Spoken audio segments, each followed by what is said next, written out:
IPL 2025 में Mumbai Indians ने 6 consecutive matches जीतने के बाद सिर्फ हालात या जज्बात नहीं पलटे बल्कि पूरा का पूरा टेबल ही पलट दिया। खुद 20 दिन पहले नंबर 9 पर थे और अचानक से अब वो टेबल टॉपर बन गए। और इसमें एक बहुत बड़ा योगदान है सूर्य कुमार यादव का। नहीं, मैं उनके सिर्फ ऑरेंज कैप की बात नहीं कर रहा हूं, बल्कि कुछ ऐसी छोटी डिटेलिंग जिसके बारे में इस वीडियो में डिस्कस करूंगा। And then you will understand कि यार यहां पर से जितना मुंबई को सपोर्ट मिला है वो शायद एक बहुत बड़ा रीजन है कि मुंबई इतना सक्सेसफुल दिख रही है दोबारा से। और सूर्या जो कि हर बार सिर्फ हिटिंग एबिलिटी के लिए जाने आते थे, हर बार अच्छे स्ट्राइक रेट के लिए जाने आते थे, वो इस बार अचानक से अच्छे एवरेज के लिए भी जाने जा रहे हैं। और उसके साथ साथ सूर्या ने यह भी प्रूव कर दिया है कि भैया आपके सर पर अगर ऑरेंज कैप आनी है तो जरूरी नहीं है कि आप टीम के ओपनर रहो, जरूरी नहीं है कि आप 1 नंबर पर, 2 नंबर पर या 3 नंबर पर आकर खेलो। आप मिडिल ऑर्डर में आकर भी अपनी टीम के लिए ऑरेंज कैप जीत सकते हो। आप देखो सूर्या के साथ जितने लोग लिस्ट में ऑरेंज कैप की, जैसे विराट कोहली हो गए, साई सुदर्शन हो गए, जायसवाल हो गए, ये सब अपनी अपनी टीम के लिए ओपन करते हैं। और ओपन करने का फायदा ये होता है कि आपको पावर प्ले मिलता है, वहां पर ज्यादा रन बटोर सकते हैं, आपको ज्यादा बॉल्स खेलने को मिलती है। वरना जो बंदा चौथे नंबर पर आता है यार, वो तो खुद ही 10 ओवर खेलने आ रहा है। बिकॉज जब तक 2-3 विकेट गिरती है तब तक चाहे तो 10 ओवर हो चुका होता है या 12 हो चुका होता है। तो सूर्या जब तक आते हैं बल्लेबाजी करने, वो 20 ओवर का मैच नहीं होता, वो ऑलरेडी 7 या 8 ओवर का मैच होता है। और उसके बावजूद सूर्या के सर पर ऑरेंज कैप है। सो ये चीज प्रूव हो गई है कि आपको ओपन करने की जरूरत नहीं है। लेकिन नंबर्स आप सुनोगे तो आपको और मजेदार लगेगा, आपको और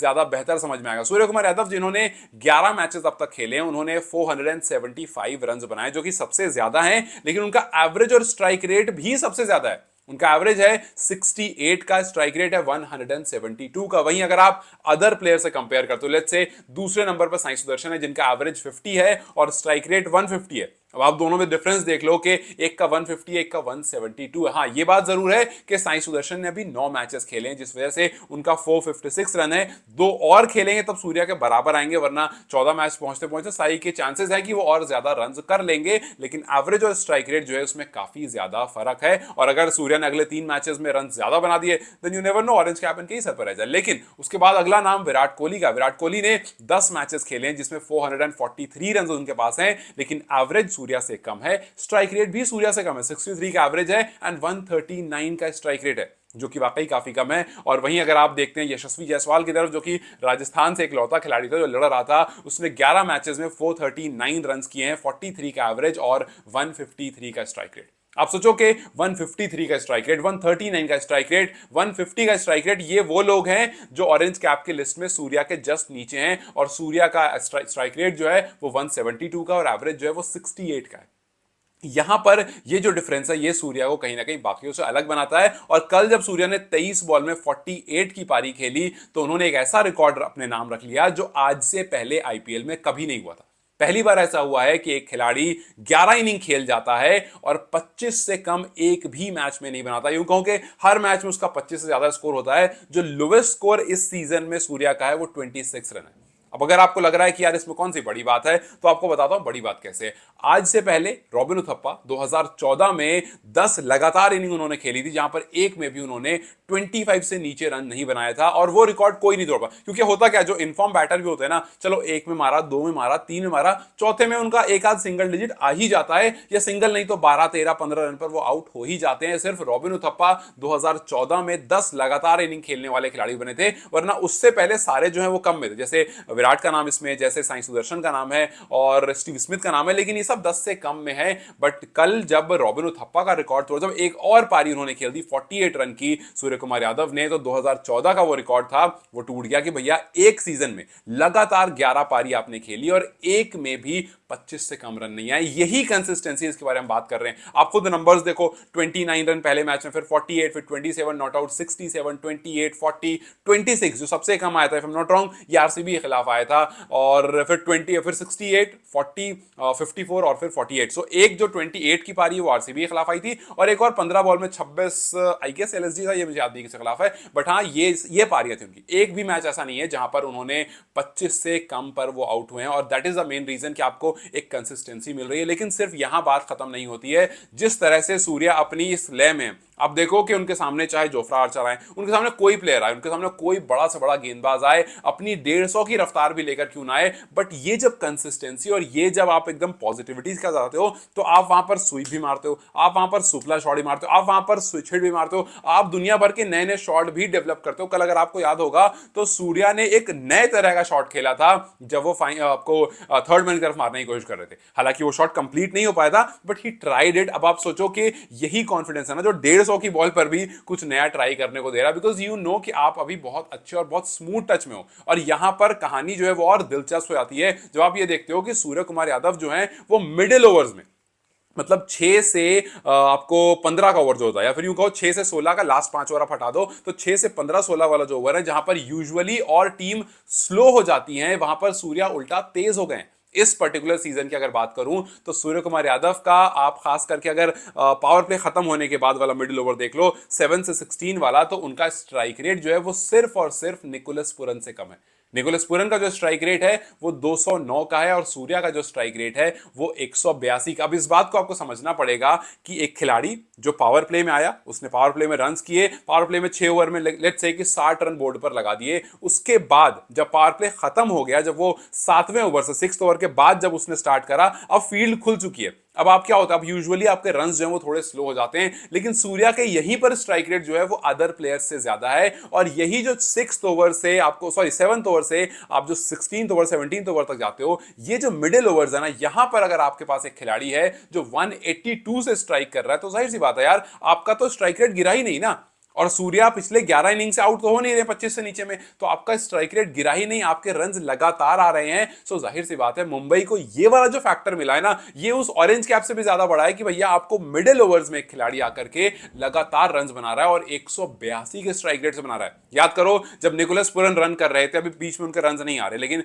जब वो रन कर रहे थे ऐसा लग रहा था एलएसजी में कोई प्रॉब्लम ही नहीं है। ऐसा लग रहा था भाई मिच मार्श और माकरम ऊपर से कुछ करते हैं और बीच में आकर के 209 के स्ट्राइक रेट से निकोलस पुरन खेल जाते हैं और सारा काम जो है वो ऑटोमेटिकली सेटल हो जाता है। ऋषभ पंत चले ना चले, बडोनी चले ना चले, सो ये डिफरेंस क्रिएट करता है जब आपका एक खिलाड़ी मिडिल ओवर्स में आकर रन बनाता है, जहां पर बाकी टीम के खिलाड़ी जो हैं वो स्लो पड़ जाते हैं। सो ये जो स्ट्राइक रेट और एवरेज की बात है ना, ये भले एक तरफ होगी, लेकिन ये मिडिल ओवर्स का कहानी जो है वो सबसे ज्यादा। और एक और इंटरेस्टिंग चीज ये है कि सूर्या, अब अगर आप इंडियन प्लेयर्स की बात करोगे और 50 प्लस रन बनाने वालों में से सबसे ज्यादा उनके पास नंबर तब आ जाते हैं जब जब 200 से ऊपर स्ट्राइक रेट जाता है।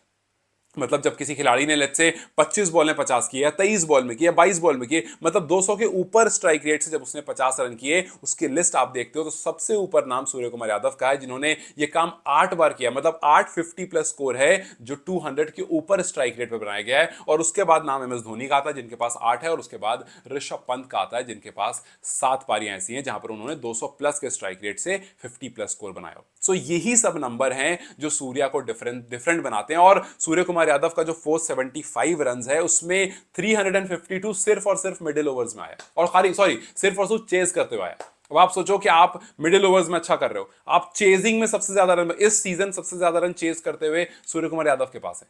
सो मैंने जो शुरू में आपसे कहा ना कि सिर्फ ऑरेंज कैप की कहानी नहीं है, किस टाइम पर रन आए वो बहुत क्रूशियल है। अगर एक खिलाड़ी है जो पावर प्ले में आकर के रन रेगुलर बना रहा है लेकिन मिडिल ओवर्स में स्लो हो जा रहा है, लेकिन ये खिलाड़ी आप देखो ये तब रन बना रहा है जब जब जरूरत है। मिडिल ओवर्स में और टीम स्लो होती है, ये तेज हो रहा है। ये तब रन बना रहा है जब टीम को चेज करने में सबसे ज्यादा रन किसके पास है? सूर्य कुमार यादव के पास है। सूर्या ने 352 चेज करते हुए बनाए हैं 7 इनिंग्स में, बटलर 224 पर है दूसरे नंबर पर, रोहित शर्मा 263 है। सो ये जो नंबर्स है इनका गैप देखो कितना ज्यादा है, और यहीं पर सूर्या जो है वो बाकी टीमों से, बाकी प्लेयर्स से काफी आगे निकल। हो सकता है कल साई सुदर्शन उनसे ज्यादा रन बना दें, हो सकता है विराट उनसे ऊपर निकल जाए ऑरेंज कैप में, लेकिन ये वाला जो नंबर है ना ये अलग नहीं हो सकता है चेजिंग में, मिडिल ओवर्स में। इसके लिए आपको अच्छा क्लिक चाहिए, और फिलहाल इस टाइम पर सूर्या के पास वो क्लिक है, और वो क्लिक आ रहा है निकल करके कि स्ट्राइक रेट एवरेज जो है वो बहुत बढ़िया चला। अभी कुछ दिन पहले उन्होंने अपना 4000 रन भी कंप्लीट किया था, जहां पर, और जो कि सबसे ज्यादा तेज किया था in terms of ball as an Indian. उनसे ऊपर सिर्फ 2 ही खिलाड़ी थे, एक का नाम क्रिस गेल, एक का नाम एबी डिविलियर्स, जिन्होंने उनसे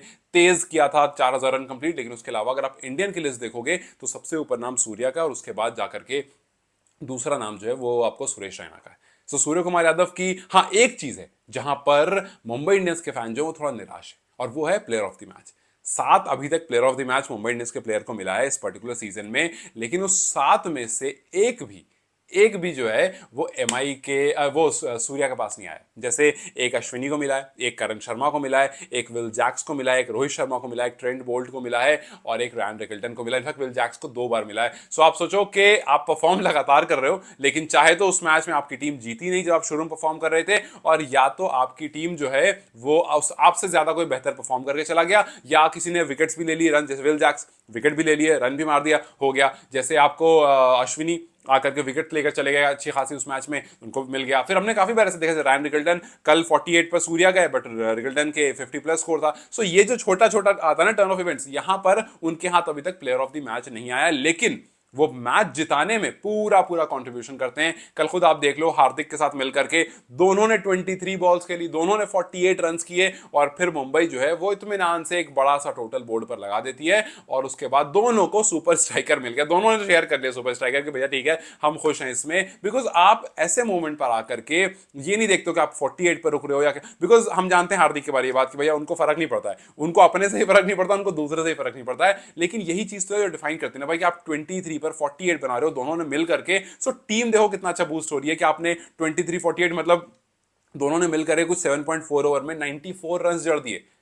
तो ये चीज है जो मुंबई को ऊपर से भी हेल्प कर रही है, नीचे से भी हेल्प कर रही है, मिडिल में भी हेल्प कर रही है, और सूर्या यहीं पर जो है वो और टीमों से थोड़ा सा अलग बन रहे हैं। मुंबई इसी तरह से इस बार काफी ज्यादा बूम कर रही है, और जिस तरह से खास करके हार्दिक की कप्तानी में, हमने इससे पहले हार्दिक के ऊपर काफी बार सवाल उठाया है, लेकिन अब जब बढ़िया कर रहे हैं तो उनको अप्रिशिएट भी करना चाहिए। हार्दिक की कप्तानी में जिस तरह से कम किया भैया, पहले 5 मैच में से आपके पास सिर्फ 1 जीत थी, 4 हार थी, उसके बाद जो अगले आपने 6 मैच खेले आप सारे जीत गए।